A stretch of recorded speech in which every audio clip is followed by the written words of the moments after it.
जय हिंद, जय भारत। मैं रेबल सदानंद पति, यानी कि आपका अपना बागी। जैसे कि मैंने आप लोगों से बोला था, चांदनी चौक दिल्ली 6 का इलाका आप लोगों के बीच हूँ आज। और अक्सर आप लोगों के बीच ही रहता हूँ, कभी मज़दूरों के बीच, कभी टीचर्स के बीच, कभी नर्सेस के बीच। जहाँ भी समस्याएं हैं, बागी वहाँ पे है आप लोगों के बीच, भाइयों और बहनों। और बहुत कुछ इंपॉर्टेंट बातें जो आप लोगों के बीच शेयर करना है। अगला 30 मिनट आप लोगों को समर्पित। और ये 30 मिनट का मेरे लिए कोई महत्व नहीं अपने और पे, लेकिन देश के लिए बहुत महत्व है, उन लोगों के लिए महत्व है जो आज संघर्ष कर रहे हैं। मैं आज खड़ा हूँ चांदनी चौक में, मेरे पीछे शीशगंज गुरुद्वारा साहब है, आप देख सकते हैं। और पिछले 2.5 साल से यहाँ काम चल रहा है ब्यूटिफिकेशन का, नवीनीकरण का, मॉडर्नाइजेशन का। 2.5 साल में एक डैम बन के तैयार हो जाता है, 50 किलोमीटर की सड़क बन के तैयार हो जाती है। लेकिन जब ये बन रहा था तो बोला गया था 5,000 लोग जो रेहड़ी वाले हैं, पटरी वाले हैं, जिनके रोजी रोटी का एकमात्र साधन पिछले 20, 30 साल, 40 साल से लोगों की जीविका का साधन, आज वो 2.5 साल से कहाँ है, इसके बारे में कौन जवाब दे, ये आपको तय करना है भाई और बहनों। और मैं एक बात आपसे पूछना चाहूँगा, सरकारी नौकरी की तो बात पूछना आजकल एक जुल्म हो गया है। कैसे पूछे कि नौकरी कहाँ है? तो पहला एजेंडा मेरा आज आप लोगों के बीच, भाई और बहनों, युवा मांगे नौकरी। The youth they needs service, employment. बेरोजगारी का स्तर क्या है आप देख सकते हैं। अच्छे दिन से हम लोगों की बातों की शुरुआत हुई थी। मैं केंद्र की सरकार से अप्रेक्षित भाषा का कभी इस्तेमाल करता नहीं, लेकिन जिस तरीके से केवल कोरोना काल की बात, इन्होंने कहा था 2 करोड़ युवाओं को नौकरी देंगे, 2 करोड़। अब बंद एसी कमरों में जाके बात करूं तो मजा नहीं है, एक बागी एसी कमरे में बैठ के बात नहीं करता। भाई और बहनों, आज मेरे फाउंडेशन में 10 करोड़ से ज्यादा लोग आप लोगों के आशीर्वाद से जुड़े हैं। और ये विभिन्न संप्रदाय के, क्योंकि मैंने पहले ही बोला था, मैं भारतीय हूं, मैं भारतीयता की बात करता हूं, मैं भारत की बात करता हूं, मैं हिंदुस्तान की बात नहीं कर सकता। यह देश हिंदुस्तान के नाम से नहीं जाना जाता, यह देश भारत के नाम से जाना जाता है। और पिछले कुछ दिन से मीडिया में आप लगातार देख रहे हैं, कभी कंगना रनौत, कभी सुशांत सिंह राजपूत। आज कंगना रनौत की एक इलीगल बिल्डिंग को अगर तोड़ दिया जाता है तो बीजेपी उन्हें सिक्योरिटी दे रही है वाई ग्रेड की, और एक हल्ला मच रहा है। और दिल्ली में जब सीलिंग हुई, 50 साल के कारोबार बंद हो गए, लोगों के रोजगार चले गए, तब ये कंगना रनौत कहां पे थी? तब ये फिल्म स्टार्स कहां के थे? तब ये बीजेपी का आला नेता कहां थे? आज भी दिल्ली के कितने सारे क्षेत्र हैं, सेक्टर हैं, जहां पे सीलिंग की वजह से दुकानें बंद हैं, उनकी रोजी रोटी बंद है।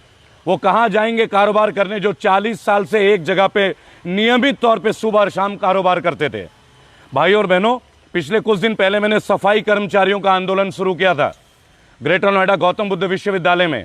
कोरोना काल में इनको क्वारंटाइन जोन के लिए रखा गया था, पेशेंट्स के लिए रखा गया था। जिन अस्पतालों में काम कर रहे थे, गौतम बुद्ध यूनिवर्सिटी को भी, ये माननीय योगी आदित्यनाथ जी की सरकार की मैं बात कर रहा हूं, और तत्काल प्रभाव से जून में 2 महीने के बाद ही उन्हें निकाल दिया गया। एक भी व्यक्ति का 50 लाख का बीमा नहीं था। मैं आपको बताऊं, मैं आपको डॉक्यूमेंट्स देता हूं, क्योंकि मैं आरटीआई के साथ काम करता हूं। मैं एक आरटीआई एक्टिविस्ट हूं, और जो बात करूंगा कागजों के दम पे बात करूंगा। चलिए आज बात करते हैं, युवा मांगे नौकरी। माननीय मोदी जी, माननीय दिल्ली सरकार के मुख्यमंत्री केजरीवाल जी, आपने भी दिल्ली में बहुत बड़े घोषणा की थी। इसी चांदनी चौक में मेरे पीछे आप देख सकते हैं, 2.5 साल का टाइम, जहां 50 किलोमीटर की आप सड़क बना सकते हैं 2.5 साल में, एक डैम की रचना कर सकते हैं, फ्लाईओवर बना सकते हैं। इसका नवीनीकरण नहीं हो रहा है। और जो लोग यहां काम करते थे, रेडी वाले, पटरी वाले, वो बेरोजगार हैं। आज मास्क पे आप 500 रुपए का चालान है, हो सकता है पुलिस वाले अभी आए और मेरा चालान काटे, लेकिन वो ये नहीं बता सकते कि कौन सा मास्क कोरोना के लिए उपयुक्त है। और अगर आपको चालान ही काटना है तो फिर आप 500 रुपए का चालान क्यों काट रहे हैं भाई? आप 100 रुपए का चालान काटे और 2 मास्क फ्री में दें। भाई आप तो लोगों को जागरूक करने का काम करते हैं, लेकिन यहां भी उन्हें पैसे चाहिए, 500 रुपए। पूरे दिल्ली में कहीं भी जाइए, भाई और बहनों, मैं झूठ नहीं बोलूंगा आपसे, मैं मास्क नहीं पहनता, क्योंकि मैं कोरोना में यकीन नहीं करता। मेरी पिछली वीडियो में आपने डॉक्टर विश्वरूप रॉय चौधरी को देखा। वो कोरोना के एक विश्वविख्यात डॉक्टर हैं, और पिछले 3 महीने में 30,000 लोगों को बगैर कोई दवाई के उन्होंने इलाज किया है। और अगर कोरोना कोई वैश्विक बीमारी है तो इसकी दवा भी होनी चाहिए। जिन अस्पतालों में लाख, 1.5 लाख रुपए लिए जा रहे हैं, दवाई तो कोई है ही नहीं, तो 1.5 लाख रुपए रोज का आप लेते किस बात के हैं? इसके बारे में आप आज तक आरटीआई में खुलासा नहीं करते। और अगर आपको लगता है कि कोरोना एक बहुत भयानक बीमारी है, आइए मेरे साथ लाल बत्ती में चलिए। अभी मैं दिल्ली 6 में हूँ, चांदनी चौक में हूँ, जामा मस्जिद चलिए, राजघाट चलिए, वहां सड़क पे खड़ा हुआ एक गरीब व्यक्ति या भिखारी, उनके परिवार में किसी की डेथ नहीं है। क्यों मृत्यु नहीं हो रही है? मैंने प्रश्न पहले भी उठाया था, लेकिन आज बात करेंगे युवा मांगे नौकरी, द यूथ नीड्स एम्प्लॉयमेंट। माननीय मोदी जी, आप प्रधानमंत्री हैं और पूजनीय है, क्योंकि प्रधानमंत्री का कद है और कद का मैं हमेशा गरिमा मेंटेन करता हूं। अच्छा, इस पूरे लॉकडाउन में मैंने एक बात देखा, किसी भी नेता के साथ कुछ नहीं हुआ। मैंने गुजरात में बहन सुनीता यादव, जो कि कांस्टेबल हैं गुजरात पुलिस में, उन्होंने गुजरात के हेल्थ मिनिस्टर के बेटे प्रकाश कनानी जी के पुत्र को कोरोना का नियम कायदे कानून तोड़ते हुए रोका, वो सस्पेंड हो गई। वो मुहिम मैंने छेड़ रखा है पूरे देश भर में। एक कांस्टेबल को आप सस्पेंड करते हैं, वो बार बार प्रधानमंत्री जी से अनुग्रह करते हैं, उनके घर वालों का पीछा किया जा रहा है। नेता का आपने कुछ नहीं किया। लाठी charge at the rate lockdown, अभी भी लाठियां बांध रही है पुलिस लॉकडाउन में। अरे भाई, मास्क ही तो नहीं पहना है ना, आपकी लाठी से मर जाएगा, कोरोना से मरने का तो टाइम ही नहीं आएगा। और आप किस बेस पे कौन सी धाराएं लगाएंगे? आपदा प्रबंधन के अंतर्गत लगाएंगे, प्रावधान प्रबंधन के अंतर्गत लगाएंगे, मारना किस लिए? भाई और बहनों, बहुत सारी बात थी। इन्होंने बोला 1,20,000 करोड़ का पैकेज, इसे बंद कर दीजिए स्टार्ट को। 1,20,000 करोड़ का पैकेज आप दे रहे हैं। तो चलिए मैं एक बात करता हूं, ये जो 3 महीने टैक्सी वाले बंद थे, ये जो ब्यूटी पार्लर वाले बंद थे, ये जो होटल इंडस्ट्री के लोग बंद थे, ये जो जिम के मालिक, जो लोग किराए पे जिम चलाते हैं, जिम ओनर्स, आप देखिएगा, जिन लोगों ने अपना जिम व्यायामशाला चलाया 6 महीने से वो बंद थे, उनका किराया कहीं माफ नहीं हुआ। माननीय प्रधानमंत्री जी, आपने मकान मालिकों से बोल दिया किराया मत लो। उन बुजुर्गों का क्या जो इस किराए पे आश्रित हैं, आपने उनके लिए कोई पैकेज दिया क्या? आपने इन जिम के ओनर्स के लिए कोई पैकेज दिया क्या? आपने उन ब्यूटिशियंस के लिए कोई पैकेज दिया क्या? और देखिए, मैं आपको एक बात बोलूंगा, कोचिंग इंस्टीट्यूट, मेरे ख्याल से आप कोचिंग इंस्टीट्यूट के बारे में जानते हैं, क्योंकि आपके स्कूलों में इतनी अच्छी पढ़ाई तो होती नहीं। फीस लेते हैं 10,000 रुपए की, 7,000 रुपए महीने की, उसके बावजूद हर बच्चे को ट्यूशन पढ़ना पड़ता है। अब जो कोचिंग इंस्टीट्यूट वाले कोचिंग चलाते हैं, उनका क्या? 6 महीने से बंद है। आप कहते हैं चाइना का नक्शा नहीं बदलेंगे, चाइना के ऐप बदलेंगे। चाइना हमारा मैप बदल रहा है। अब बिहार का चुनाव है तो आप एक फिर से कृत्रिम युद्ध दिखा देंगे, चाइना के साथ हमारा एक युद्ध, और फिर हमारे सैनिक शहीद हो जाएंगे। और उन्हीं सैनिक जो हमारे शहीद होते हैं, उनका पेंशन आप नहीं देते। आप सीआईएसएफ के अधिकारियों का पेंशन बंद कर देते हैं, आईटीबीपी के सैनिकों का आप पेंशन बंद कर देते हैं, सरकारी अधिकारियों का आप बंद कर देते हैं। लेकिन आपके एमएलए, आपके एमपी अगर 5 साल के लिए रहते हैं तो जीवन भर के लिए आप उन्हें पेंशन देते हैं, यानी वो 5 साल काम करके देशभक्त हैं। लेकिन जो लोग 40 साल देश के लिए समर्पित हैं, अपना खून और पसीना देते हैं, बलिदान देते हैं, वो आपके हिसाब से देशभक्त नहीं है। ये कितना अच्छा डबल डायमेंशन है। बहुत सारे बुजुर्ग लोग हैं, बहुत सारे बुजुर्ग लोग हैं। आप लोग मेरे पीछे आ सकते हैं, सब आ सकते हैं आप लोग, आइए, कोई दिक्कत नहीं, आ सकते हैं। मैं आप लोगों के बीच का हूं, आप आ सकते हैं कवरेज में। देखिए भाई और बहनों, मैं थोड़ा गैप मेंटेन कीजिएगा। देखिए, मैं एक बात पूछता हूं आपसे, आपका एक पार्षद जब वो एमएलए बनता है तो 2 पेंशन, आपका वही एमएलए जब एमपी बन जाता है तो 3 पेंशन, 1.5 लाख रुपए की तनख्वाह, इनकम टैक्स फ्री, उनके कैंटीन में 24 रुपए में चिकन, 4 रुपए में मसाला डोसा, 1 रुपए में चाय। और यहां पे चाय पे चर्चा, एक चाय वाला जो आज प्रधानमंत्री बना है, आज 10 रुपए के नीचे कहीं साधारण पब्लिक को चाय नहीं मिलती, लेकिन पार्लियामेंट के कैंटीन में 25 पैसे से चाय की शुरुआत है। यानी गरीब आप लोग हैं। ये जो मेरे साथ है ये गरीब नहीं है, ये गरीब नहीं है, गरीब आप लोग हैं। आपको इनकम टैक्स भी फ्री चाहिए, 1.5 लाख की तनख्वाह भी चाहिए आपको। आप डेवलपमेंट के नाम से केवल आप सड़क से संसद जा रहे हैं तो आप गरीब हैं, और जो सड़क पे वो अमीर है। निर्मला सीतारमण जी आप गायब हो गई हैं। मैं फिर से आपको बोलूंगा, ये कोचिंग क्लास वालों का क्या होगा? 6 महीने से जो इनकी संस्थाएं बंद है, तनख्वाह नहीं दे पा रहे हैं, इनको क्यों नहीं देते आप लोग बैकअप? आप लोग एमएसएमई के लिए 1,20,000 करोड़। मैं रेबल सदानंद पति, मेरा फाउंडेशन एमएससी है, एमएसएमई सोशल सर्विसेज, 1 रुपया नहीं मिला मुझे निर्मला जी। मैंने इसीलिए खुलवाया लॉकडाउन में, ताकि आप लोगों को ना नंगा करूं, आप लोगों का पर्दाफाश करूं। और मैं लग रहा हूं, और कितनी बार आप मुझे गिरफ्तार करोगे? 19 बार हो चुका हूं 3 महीने में, 20वीं बार शायद अब होने वाला हूं थोड़ी देर में। लेकिन नहीं डालूंगा मास्क। मास्क तब पहनूंगा जब आप मुझे साबित करो कि कोरोना इस मास्क से रुकता है या नहीं रुकता है। आपने N95 मास्क के बारे में बताया, 800 रुपए महंगे में बिके, ब्लैक में बिके। आज आप कहते हैं N95 मास्क उपयुक्त नहीं है, यानी आप झूठ बोलते थे। चलिए आगे बढ़ते हैं। कोचिंग इंस्टीट्यूट तो बहुत छोटी सी फिरस्त है। और देखिए भाई और बहनों, प्रधानमंत्री जी का एक बहुत अच्छा बात था कि हम क्राइम फ्री कर देंगे देश को, क्राइम फ्री। सबसे ज्यादा हत्याएं उत्तर प्रदेश सरकार में, सबसे ज्यादा हत्याएं, लूट, पत्रकारों की हत्या। मैं जर्नलिस्ट हूं, मेरे साथ अभी यंगिस्तान न्यूज वाले हैं और तकरीबन 150 चैनल पे ये वीडियो अभी थोड़ी देर में आप देख सकते हैं कि लाइव हो जाएंगे 150 चैनलों में। एक सोच की बात है, सोच का विषय है। लेकिन क्राइम का ग्राफ आज की डेट में ये आप देखें, क्राइम यहां से यहां तक ये क्राइम का लेवल है। केवल पत्रकार आप मार रहे हैं, और तो और जो भी व्यक्ति कुछ आपके सरकार के खिलाफ बोलना जा रहा है आप उसे उठा के जेल में डाल रहे हैं। अभी तो डॉक्टर कफील खान को छुड़ाया हमने, अखिल गोगोई की बारी है, संजीव भट्ट के लिए मुहिम है, लेकिन इनके लिए तो बहुत सारे लोग हैं। मैं आम लोगों की बात करता हूं। आपने मजदूरों का हाल बेहाल कर दिया। आपको कंगना रनौत के लिए इतनी परवाह हो रही है, करोड़ों रुपए खर्च कर रहे हो, वायु ग्रेड की सिक्योरिटी दे रहे हो। मुझे ये बता दीजिए, औरैया में 24 मजदूर रोटी खाते हुए एक्सीडेंट में मारे गए, और आपने कितने मजदूरों के लिए क्या किया? जो मेरे पीछे, आप लोगों को कुछ मिला है क्या? नहीं मिला है। आज तक मिला है कुछ? आवाज ऊंची करके बोल सकते हैं एक बार? आप देखिए, आप लोग इधर आ सकते हैं, वहां से दिखेगा नहीं। भाई और बहनों इधर आ जाइए। देखिए, मैं रेबल सदानंद पति। लोग बोलते हैं एसी कमरों में, शौक नहीं है। मैं तो लोगों के बीच का हूं, उनका बेटा, उनका भाई हूं। आप लोगों को सरकार से कुछ मिला है क्या? मिला है कुछ? अम्मा आपको मिला है? और निर्मला जी, आप 1,20,000 करोड़ बांट रहे हैं इस सौंदर्यीकरण के लिए। ये चांदनी चौक के सौंदर्यीकरण के लिए आपने करोड़ों अरबों रुपए खर्च करने का सेंट्रल गवर्नमेंट ने, स्टेट गवर्नमेंट ने अपना ढांचा दे दिया। और यहां जो 5,000 लोग अपनी जीविका चलाते थे, उनके बारे में आपने कुछ सोचा है क्या? कभी सोचा उनका परिवार कैसे चलेगा? क्या आपने उनको कोई बिल्ला या लाइसेंस दिया है क्या? 2 साल तक जो यहां पटरी नहीं लगा सकते, उनके घर में 1,000 रुपए का भी फंड मिला है क्या आप लोगों को? ये हाल है आपका, ये हाल है। मजदूरों का हाल आपने बेहाल कर दिया। आपके लेबर मिनिस्टर, मजदूरों के लिए तो लेबर मिनिस्टर ही होते हैं ना। नाम जानते हैं आप? आपका लेबर मिनिस्टर मंत्रालय नहीं जानते ना? मैं बताता हूं, संतोष गंगवार अपने कमरे से बाहर नहीं निकलते भाई साहब, और लेबर मिनिस्टर बने बैठे हैं। हम लोग जाते हैं। अभी मैं मथुरा में था, 15 लोगों की डेथ हुई थी नैती अस्पताल में। आप मेरा वीडियो देखिएगा, 6,54,000 का बिल था, 6 के 6 लाख माफ कराया। हाँ, उनके परिवार को पूरे को नहीं बचा पाया, क्योंकि मैं एक डॉक्टर नहीं हूं। आप मेरे वीडियोस देखिए, मेरा पेज रेबल श्रद्धानंद, आप गूगल पे टाइप कीजिए, फेसबुक पे टाइप कीजिए।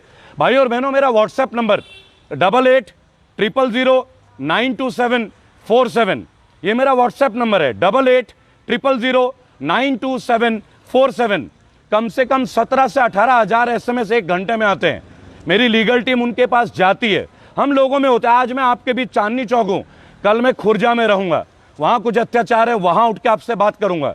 और कुछ मोदी जी के, भाजपा के विशेष भक्त हैं, वो कहते हैं कि लाइव आके क्या होगा। तो मैं चलिए एक बात आपको पूछता हूं, हर चीज की शुरुआत सड़क से होती है। आपके मोदी जी सड़क से उठ के आए थे, पैदाइशी प्राइम मिनिस्टर नहीं थे। वो रेलवे स्टेशन में चाय बेचा करते थे, आज एक चाय वाला रेलवे स्टेशन बेच रहा है।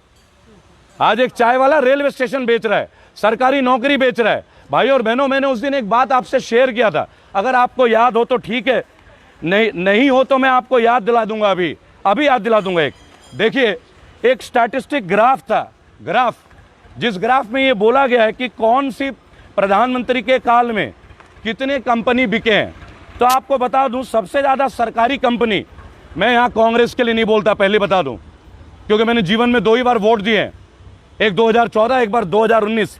2014 भावनाओं में दी थी, 2019 मजबूरी में, 2024 में मजबूरी नहीं होगी। ये सरकार उखाड़ फेंकेंगे, ये सरकार उखाड़ फेंकेंगे। 1 लाख लोगों को लेके सोशल डिस्टेंसिंग के साथ नवरात्रों में आपका बेटा बागी श्रद्धानंद ऑन रोड पे एम्प्लॉयमेंट के ऊपर हम रैली निकाल रहे हैं। 1 लाख युवा 10-10 गज की दूरी रख के आपको ह्यूमन चेन बना के दिखाएंगे। हम गालियां नहीं देंगे, हम अपशब्दों का इस्तेमाल नहीं करेंगे, ये हमारे संस्कार नहीं। भाई और बहनों, जवाहरलाल नेहरू ने 33 सरकारी कंपनी लगाई थी और लगभग 16 साल इनका प्राइम मिनिस्टरशिप का दौरा था, एक भी कंपनी बिकी नहीं। लाल बहादुर शास्त्री 5 कंपनी बिकी, एक भी नहीं। इंदिरा गांधी 66, एक भी कंपनी बिकी नहीं। मोरारजी देसाई 9, एक भी कंपनी बिकी नहीं। विश्वनाथ प्रताप सिंह 2, एक भी बिकी नहीं। राजीव गांधी 16, एक भी सरकारी कंपनी बिकी नहीं। एस डी देवेगौड़ा 3, नरसिम्हा राव 14, एक भी बिकी नहीं। बीजेपी के प्रधानमंत्री माननीय श्री अटल बिहारी वाजपेयी 17 कंपनी लगाई थी इन्होंने और 7 सरकारी कंपनी बेची थी। पहली बार भाजपा के प्रधानमंत्री के कार्यकाल में सरकारी कंपनी बिकी। लेकिन ये बात आप लोगों को कोई बताएगा नहीं, तब हिंदुत्व आ जाता है, तब हिंदू और मुसलमान की बात होती है, ये बात कोई नहीं बताएगा। मनमोहन सिंह जी 23 कंपनी लगाते हैं और 3 कंपनी बिकती है, लेकिन माननीय श्री नरेंद्र मोदी जी 0 कंपनी लगाते, एक भी सरकारी कंपनी मोदी जी के राज में नहीं लगता, लेकिन 23 सरकारी कंपनी बेच डालते हैं, 23। और उन 23 सरकारी कंपनी में लाखों लोग जो सरकारी कर्मचारी थे आज बेघर हैं, और उनको निकालने से पहले उनका पेंशन बंद करते हैं, उनका पीएफ बंद कर देते हैं, और फिर वो व्यक्ति बोलता है कि भाई और बहनों मैं भी गरीब था। याद रखिएगा, मोदी जी गरीब थे और करोड़ों रुपए खर्च कर रहे, ये बात साबित करने के लिए कि मैं गरीब था। लेकिन आप लोग गरीब हैं या नहीं है? हम लोग गरीब हैं, ये फर्क। और ये है अच्छे दिन। अगर इसी अच्छे दिन का हम लोग इंतजार कर रहे थे तो और थोड़ा इंतजार कर लीजिए, वो दिन दूर नहीं जब हम लोग जानवरी की तरह हाँके जाएंगे। अब हम लोग इंसान नहीं है। आप देखिए, इधर आके बोलिए, आप लोग इधर आके बोलिए, आज हाँके जा रहे हैं। भाई और बहनों देखिए, मैं किसी पॉलिटिकल पार्टी का हिस्सा नहीं, मेरा संगठन है रेबल सदानंद पति फाउंडेशन, और इस संगठन में मैं लोगों के बीच होता हूं, उनके मुद्दों को लेके लोग आज सुन रहे हैं। आज 10 करोड़ से ज्यादा लोग मेरे संगठन में जुड़े हैं। आज लोगों के बिल माफ हो रहे हैं। बहुत जल्दी आपको बहुत बड़ी चेंज दिखेगा। अभी बिहार में चुनाव है, हमने अपने फाउंडेशन में एक बात कहा है, जो भी व्यक्ति निर्दलीय हो और जिसका पुलिस का कोई भी केस ना हो, उसके लिए हम लड़ेंगे, उन्हें संसद तक पहुंचाएंगे। लेकिन जो भी व्यक्ति इलेक्शन लड़ना चाहता और उसका क्रिमिनल केस हो, उसके साथ आप लोग मत दीजिए। आप देखिए, आज भी हिंदुत्व की बात हो रही है कंगना रनौत के लिए। यही कंगना रनौत जो आज भाजपा के साथ हैं, और कल जब भाजपा और शिवसेना दोबारा गठबंधन हो जाएगा तब कंगना रनौत जी कहां जाएंगे आप? करोड़पति फिल्म स्टार, अरबपति, इनको सिक्योरिटी चाहिए। और वो लड़की उन्नाव की हमारी वीर बहन, जिसने कई बार बोला बलात्कार पीड़ित कि ये कुलदीप सेंगर, बीजेपी का विधायक उन्नाव से कुलदीप सेंगर, उसने चीखें लगाई कि मेरे परिवार को सुरक्षा दिया जाए। तब भाजपा की सरकार सोई हुई थी, योगी आदित्यनाथ की सरकार सोई हुई थी। उस लड़की की निर्मम हत्या होती है, उसके चाचा की हत्या होती है, उसके वकील की हत्या होती है, लेकिन उनको सिक्योरिटी नहीं दी जाती है। आज कुलदीप सेंगर फिर से रिहा होता है। भाई और बहनों, ये मोदी राज है, ये भाजपा का सुशासन है। मैं कभी भाजपा के खिलाफ नहीं था, मैं आज आपको बताऊं, लेकिन पढ़ा लिखा युवा हूं, देश विदेश में काम कर चुका हूं, भारतीय सरकार के लिए भी। एक बात महसूस की, आज हम सबको बेचा जा रहा है, और वो दिन दूर नहीं, अरबों डॉलर का कर्ज है हमारे ऊपर। अब पाकिस्तान की जीडीपी, बांग्लादेश की जीडीपी हमसे ऊपर है, हम नीचे हैं। लेकिन पता है क्या बात होगी? पाकिस्तान से टिड्डी आ गए, कंगना रनौत का वो तोड़ दिया गया, सारे चैनल में केवल सुशांत सिंह। मुझे एक बात बताइए, क्या अकेला सुशांत सिंह ने आत्महत्या या मर्डर हुआ है क्या? लाखों लोग मारे जा रहे हैं। वो मजदूर जो सड़क पे मरते हैं, उनका दर्द नहीं होता क्या? ये प्रधानमंत्री तो मजदूर थे, ये मजदूर को कैसे भूल गए? भाजपा के सारे लोग भूल गए। और तो और आज की डेट में मैं केजरीवाल जी से एक शिकायत है मुझे, चांदनी चौक में 5,000 लोग 2 साल से यहाँ काम नहीं कर पा रहे हैं। उनके बारे में आपने क्या सोचा है? भाई और बहनों, मेरा चैनल रेबल सदानंद पति, इस वीडियो को शेयर कीजिएगा। शेयर इसलिए कीजिए क्योंकि आज नेशनल मीडिया मेरे घर तक आती है और वापस चली जाती है। एबीपी न्यूज़ वाले, मैंने पहले भी बताया था, भाजपा का फोन है, भाई कोई भी एक्टिविस्ट आने पर मैं चैलेंज करता हूं, चैलेंज, आप मुझे जेल में जीवन में नहीं डाल पाओगे, चैलेंज है। क्योंकि मैं कानून का आदमी हूं, एक लॉ फर्म चलाता हूं, कानून पढ़ी है। आप कानून तोड़ते हैं, मैं कानून का पालन करता हूं। आप अगर मास्क की बात करेंगे, आपसे सवाल पूछा जाएगा, कोरोना का वैक्सीन कहां है? N95 आपने बोला था, चलिए लोगों को पैसे वापस कीजिए। जिन लोगों ने N95 लाखों के तादाद में खरीदा, उनके पैसे लौटा दीजिए। आपने कहा था N95 उपयुक्त है, फिर आपने बोला नहीं है। भाई और बहनों, कल के वीडियो में खुर्जा में कुछ पीड़ित परिवार से मैं मिलने जा रहा हूं, आप लोगों के बीच लाइव आऊंगा। मेरा व्हाट्सएप नंबर 8800092747, इस पे अपने जो भी मुश्किलात है कीजिए। 10 करोड़ से ज्यादा लोग हैं हमारे पास पूरे देश में। हमारे प्रदेश अध्यक्ष आ रहे हैं फाउंडेशन के, पॉलिटिकल पार्टी नहीं है। मैं आपको बताना चाहूंगा, बोलिए बोलिए बोलिए, वहीं से बोलिए। मेरा नाम संजय है। मेरे को हो गई दिल्ली के अंदर कितने साल हो गए पता? आप जल्दी बोलिए, मीडिया में लाइव हूँ मैं भी, बोलिए। मेरे को हो गई दिल्ली के अंदर कम से कम। परेशानी क्या आपको ये बताइए, परेशानी बताइए। 18 साल परेशानी नहीं है, परेशानी क्या है वो बताइए। चलिए भाई और बहनों, एक मिनट अभी रुकिए, एक मिनट रुकिए, अपने आप रुकिए भाई, इसको थोड़ा उधर करो उसको। भाई और बहनों, किस तरह लोग परेशान हैं अपनी बात कहने के लिए। अस्पताल में एंट्री नहीं मिलती इन जैसे भाइयों के लिए, एम्स में एंट्री नहीं है, राम मनोहर लोहिया में एंट्री नहीं है, वार्ड मिलती नहीं है, और सब बोलते हैं वार्ड खाली है। जय हिंद, जय भारत। कल खुर्जा में दोबारा मुलाकात होगी।